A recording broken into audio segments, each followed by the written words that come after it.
From Eyewitness News, this is Newsmakers. Rhode Island students got their report card this week, and it was pretty underwhelming. The good news is middle school students are doing a little better in math scores. The bad news is those scores fall off a cliff when kids enter high school. Graduation rates are up slightly, but all this red means the state met only 22% of its performance goals. This week, we break down the statewide kneecap test results with our guest, the State Commissioner of Education, Deborah. Good morning. Welcome to Newsmakers. I'm Tim White. Joining me on the panel, we welcome back Eyewitness News analyst Arlene Violet and WPRI.com reporter Ted Nesi. Good morning, Commissioner. Good morning. Thank you for joining us. Thanks for having me. Indulge me for a moment. I want to go over a few results so we can get our viewers up to speed on the kneecap test scores here. As most know, the New England Common Assessment Program tests are in math, reading, and writing, and it's given annually to students in elementary, middle, and 11th graders in high school. You're looking at scores right now, statewide in all grade levels. The test results show 73% of students are proficient in reading, 56% are proficient in math, and 55% are proficient in writing. Let's break down the math numbers, though. There's some real headlines in this. By grade level, these are the math numbers. 62% of elementary school students are proficient in math. 60% of middle school students are proficient there. We should note that's a 3% increase. 30% of high school students are proficient in math statewide. That is a 3% decrease. Commissioner, let's begin the conversation there. When students get to high school, math scores are plummeting. What is happening there? Well, we've struggled with that. I mean, we certainly have looked at it and analyzed the data in a million different ways. And when you look at reading performance compared to math performance, what you're describing is exactly what we've seen over time. So you can look at it proficiency by year, but you can also track a group of students as they go from 3rd grade to 4th grade to 5th grade to 6th grade and so forth. And when you do that in reading, what you see is that each year the cohort gets stronger and stronger and stronger. Their performance increases each year. But when we have been looking at mathematics, what we would see is that the scores would either stay very much the same or go down when they get to high school. They plummet. And so it's been very, very frustrating for everyone in the state. There are several things that we've done that we think are tackling that in important ways. I mean, for one thing, I'll say that we were really pleased that the middle school results did show significant gains for this year. And so what we're hoping is that that's reversing a trend of when you look at those grade level increases, that those middle school results are showing that the work that's been happening over a number of years in Rhode Island is beginning to pay off, and then hopefully those students will hold on to those gains as they move into high school. But they haven't. 30% drop. I mean, that's by half going from middle school to high school on those. And it goes from, they take it in 8th grade and then they take it again in 11th grade. Right. So that's one of the other challenges, that we don't have a window into what's happening in between there. The other thing that happened last year that I think is important for everyone to pay attention to is that the graduation requirements now include that students have to be at least partially proficient on the state assessment. And this group of students that were taking this assessment this past year might have been under the mistaken impression that these results don't have any bearing. And teachers will tell you so they would have tried harder if they did? Right. So, and again, all of this is just, trying to figure out what might have happened. I think that it's a really important message for us to send students and families with these results. The students that are going to be taking our high school assessment this fall will be that will be a part of their graduation requirements. So they need to be looking back at their performance from the 8th grade exam, seeing how they did, and making sure they're taking advantage of every resource that's out there. So be afraid, be very afraid. That's your message. It's not about being afraid. It's about doing what needs to be done to lift up performance. And the schools, we're working with the schools to do that. But as any teacher will tell you, it also takes the student and the parent to be involved. What about the quality of the math teachers there? I mean, have you looked into that? And Absolutely. What are we finding in the high school math teachers? Absolutely. There are a lot of things that we're doing in our plan to tackle that. Going all the way back to the preparation we're finding out what program about the math teachers in high school? I mean, as you look at it, what proficiency do they have to teach with this dramatic drop-off? Well, we don't have information right now about current teachers and their math proficiency, if that's what you're asking me. Yes. But what we're doing in our plan is tackling teacher quality, and one of the things that we're doing is looking at content knowledge. And we're going all the way back into the programs that prepare teachers in the first place. And those are the kind of reforms that you don't see results from that for many, many, many years, because you're talking about the pipeline of educators that you're bringing into the field. But we also have our educator evaluation system that we're rolling out this year in a gradual way, so we're really testing it out, making sure that it's strong, getting people trained, and it looks at content as well as delivery and instruction. Let's talk about that since you jumped there. The teacher evaluation system guarantees that students won't be subjected to a failing teacher 2 years in a row. But you can't exit that teacher for 5 years. Isn't that correct? No, that's absolutely not correct. Okay. So the distinction there, and I know it gets really confusing, the distinction there is that the 5 years is about certification. That means, can they teach anywhere in the state, or really even in the region because of reciprocity with other states? That's about certification. Employment is different. So whether or not someone who is not serving children well and not getting better with the supports can keep their job is a different conversation. Well, that's the conversation I want. A tenured teacher, 2 years of failing in the classroom based on whatever evaluation standards we use, either NECAP or the new tests that we're going to be going to go to. Yeah, and what happens? That's the absolute minimum. That's what we as a state are saying to districts. Don't even think about allowing someone for more than 2 years to stay. Where do they go? Where do they go? go? That's my question. I don't understand. Can the school district terminate those teachers? Yes. Now, their contract comes into play. So what their contract requires them to do and what sort of interventions and support they need to be provided, but our system actually expects that. We expect them to be providing supports to help people improve. So but where do they go when they're getting that remediation? Another classroom with other students? No. So just to be clear, I want to make sure that everybody knows that the 2 years, this does not mean that anybody expects that someone is going to be employed for 2 years. If I were a superintendent, I would make sure I have everything in place that I possibly can to move folks out of the classroom as soon as I could, reasonably, giving them a chance to improve their performance. But 2 years to me is unacceptable. I want to ask you, I want to go to 30,000 feet. A lot of people, I don't have children myself, so this stuff comes in the headlines and I say, well, it looks like they still don't do well on the tests. What's the big news here? I mean, I want to ask you almost the Ronald Reagan, Jimmy Carter question. Is Rhode Island education better now than it was in 2009 when you arrived, when you look at results like this? Well, I do think that it's better, and these results are showing that the middle school students increased, elementary stayed the same, high school reading stayed the same, and the math results went down by 3 percentage points in high school. So these are underwhelming for sure results, that we did not meet our goals. And so the chart that you showed in the introduction piece with the red, that was actually the goals that we'd set for ourselves. Not to upset you, Nick, if you could bring that chart up again. This is the all the red that you're going to see on this chart were the goals that were in the right-hand column. The red That's means a lot of red. So the left-hand You're an educator. column, Red is bad. Red is typically the red pen, the red box is not good. The left-hand column is showing last year. And each box says, did we meet that goal? Yeah. So that's a goal. So that doesn't mean that we went down in all of those areas. That means that we didn't meet the goals that we set. Were they too lofty, or did we fail?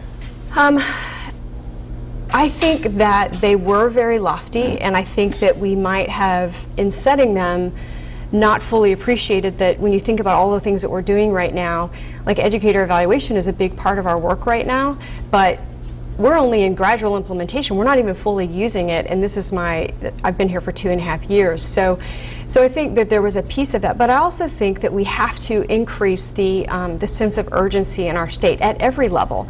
And the message that I was giving a moment ago is that I think our educators feel that sense of urgency. We're asking a lot of them right now. We also need to make sure that every family and every child in this state understands the kind of skill level that students need, and we can go back to math specifically, in order to be able to be successful, even if they're not planning to go directly onto college, even if they're planning to go directly into the workforce, they need to have this level of mathematics skill. In follow-up there, in raw numbers, of course, you're able to document that Central Falls High School had more more graduates than it had in the past. But what's the real story here? For 2 years there's been all those problems in there, anywhere from 25% to a third of the faculty not showing up, and now all of a sudden they have an improved graduation rate. What are we to conclude? Did these kids do better because some of the faculty didn't show up, or are they getting a degree or encouraged to get a degree that really doesn't have the real content of a degree? What's the underbelly story here? The story about the graduation rate in Central Falls is about a group of teachers and leaders and parents and students who got together to very intentionally set out to raise their graduation rate. So they made sure to put supports in place for students. They're reaching out directly to families. If a student is absent or leaves school or indicates that they want to drop out, they're going out and bringing them back. They have created a program called Guide to Success, which is a program where students can continue in high school but in an alternative setting, so that they are kept to the same educational standards but can attend high school in a setting that is going to be more successful for them. So it's the result of very intentional effort in part of the folks in Central Falls. Commissioner, one number that was enormously depressing in these findings: Mount Pleasant High School, 1.8% of students tested there are proficient in math. 1.8%. Now, I know this is a school identified by RIDE as chronically underperforming.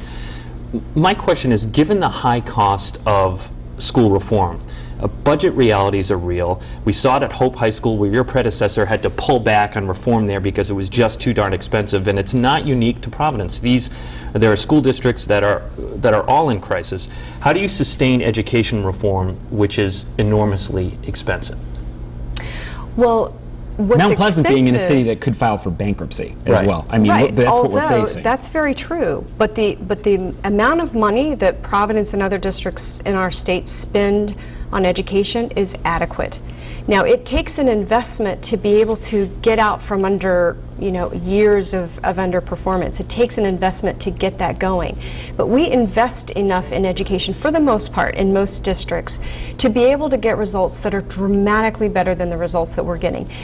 These results for some of the high schools, and looking at Providence specifically, are not new. I mean, these single digits, low single digits, this is why, in mathematics, is why this is so incredibly urgent. And when we're taking steps that sometimes people feel are overly onerous or cause upset or whatnot, it's because we cannot continue to tinker around the edges and think that we're going to ever so slightly change these results. We have to do things that are much more But dramatic. we're talking about Mount Pleasant. I mean, Tim told me that number. I was astonished. Another reporter, Dan McGowan at Go Local Prov, reported 37% of Providence students missed at least a month of school last year. You could have the best teachers in the world, but if the students aren't in the seats, they're not going to get anything out of that. What do you do about That's that? absolutely right. That's absolutely right.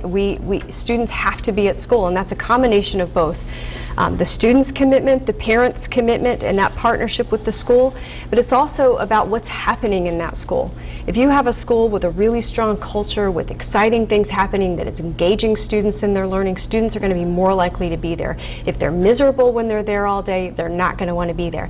So the parents have to have that commitment, students have to come to school every day, and we have to make sure that when they get there, they're having an experience that shows them that their education is an exciting and important part of their life. We have to take a break on the program. When we come back, we want to talk to you about your trip to the White House and the No Child Left Behind Act. And by the way, if you want to check out these kneecap scores for yourself, we broke it down on our website, district by district. You just have to log on to WPRI.com. Our guest this week is State Education Commissioner Deborah Gist. You're watching Newsmakers.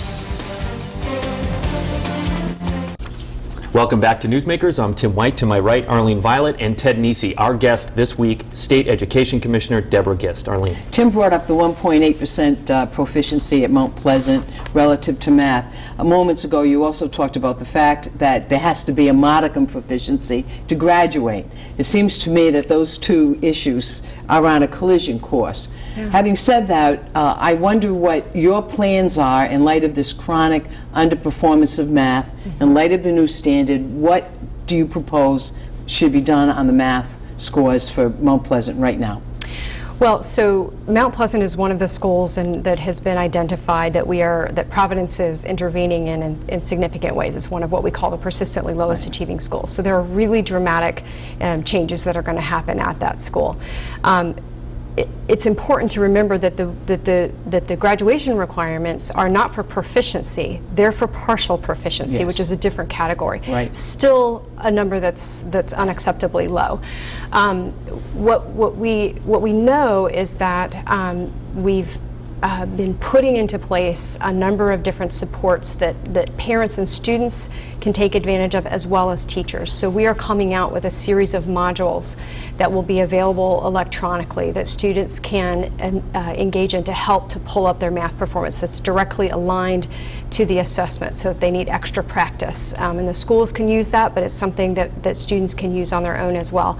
The message is, again, that everyone needs to be paying attention to, right now, how their performance has been and doing what it takes to bring them up. And Massachusetts put their graduation requirements in a number of years ago, and what they found was that when they stayed steady with the expectations, see, as a state, we blinked when we changed these requirements and moved them from 2012 to 2014. Right. And I think it was the right thing to do, because we hadn't had those supports in place. We hadn't adequately prepared people. People weren't aware of the fact that it was coming so quickly. But we can't do that now. We have to stay constant. Students will have an opportunity to take the assessment again, so they'll have another school year to be able to bring up their performance. And there are plans in place for them to have multiple opportunities. But I don't want any student to think that they can just continue to skate by without But there's a bit- there's taking a- the initiative themselves as well. It's motivational, is what you're saying. There's a bill in, though, to change that, correct? I believe Harold Metz has one in that would end what you'd like to see as these requirements. There is a bill, and it's a bill that I've been very clear that I strongly oppose, and I don't think any student in this state should look at that bill and think someone's going to come in and fix that problem for them, and they're not going to actually have to be at least partially proficient to graduate. And even if that were to happen, which I don't think that it will, I think that most Rhode Islanders and most legislators understand that there is a minimum level of performance that our students need. But even if that were to happen, any student that thinks that they can have the level of math performance that these results would show could then go on and graduate and then be successful is mistaken. This is not just about a test. This is about, do you have the math skills, and of course reading, but we're focusing on math. Do you have the skills that you need to get a job, to go to school, to go to technical school? You had or proposed 3 different diplomas at one time in your tenure. Will that ever happen, or has that idea been abandoned? You know, that idea was not well received by the folks that came out to testify, although of course I heard later from a lot of people they thought it was a fantastic idea, but it tends to be the people that don't like it that come So out. is it DOA? So we're not going toward that. Now, I do think it's important to know that there was never a belief that there should be a lower diploma. There was just the third diploma was the regular diploma. What we were saying is that we wanted to recognize higher performance, because we don't want to just focus on bringing up everybody to the minimum. We need to be challenging every single student in our state. We need to be paying attention to students that are doing really well and see what can we do to help them get even more advanced so that they can be more successful. Last month was the 10th anniversary of No Child Left Behind, being signed 10 years ago by President Bush. It's hugely controversial. States are now applying for waivers. The first round were granted, and you were at the White House this week. I'm just curious what your opinion is on the impact of No Child Left Behind after 10 years and moving forward. Do you want a waiver? Why do we need it? And you know, what's the good and bad on that? Yeah, I mean, I think No Child Left Behind did some really important things. Most notably would be that we for the first time began paying attention to all of our students and the different and their performance. And so we didn't just look at the aggregate and say, well, how did students do overall? We said, how did students do who live in poverty, no matter what school where they go to school? And how do our black students do? How do our Hispanic students do? And how do our students do who have special needs? And that was really, really important, and it changed the conversation that we're having about we want all students to succeed. But at the same time, we know that it had a lot of flaws, and I think there are 2 main categories of flaws that most people would identify.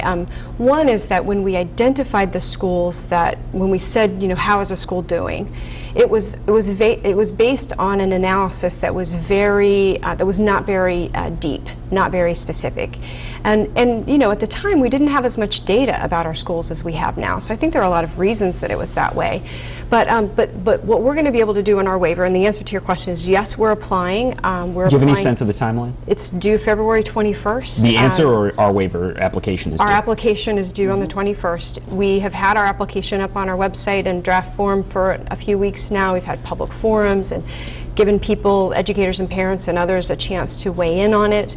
And what's the core of it? What's it The core of asking? it is, again, about that identification and how do we do that in a way that is much more sensitive and much more real about performance. And then the second Is that category... because so many schools were identified as underperforming? It was just... It's not just the number, it's just about when you identify them, you know, what are you finding out about their performance? And are you identifying them in a way that really understands their progress? Because, for example, in the old system, you would say, okay, you either made adequate yearly progress or you didn't.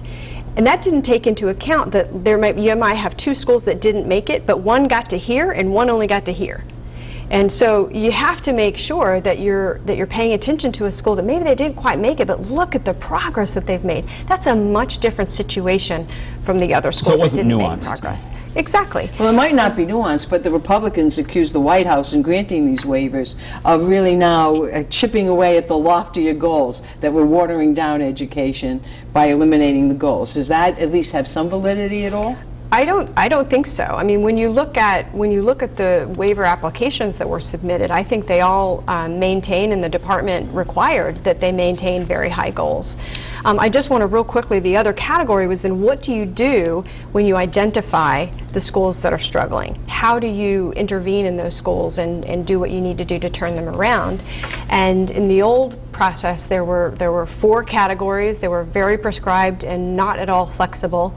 And what this application opportunity gives us is a chance to make sure that those interventions are very, very sensitive to the specifics of what that school needs. And we feel very enthusiastic about that. Commissioner, I reached out to Dr. Warren Simmons, the Executive Director for the Annenberg Institute for School Reform at Brown University, and let him know you're coming on the program and what did he want to ask you? He sent me over a massive email. But one of them that stuck out to me is, you know, he's interested in schools, particularly in the urban core, and he writes, given the limited capacity of RIDE and school districts, what other organizations should be engaged to support school transformation, and what strategies are you using to make this happen? So, in other words, it's got to be more than just the school department. It's got to be more than just RIDE. Who else needs to get involved here? Obviously, you think mom and dad, but he's asking about organizations. Any thought to that? Absolutely. Well, I mean, the first is absolutely parents. And I don't think we do enough as a state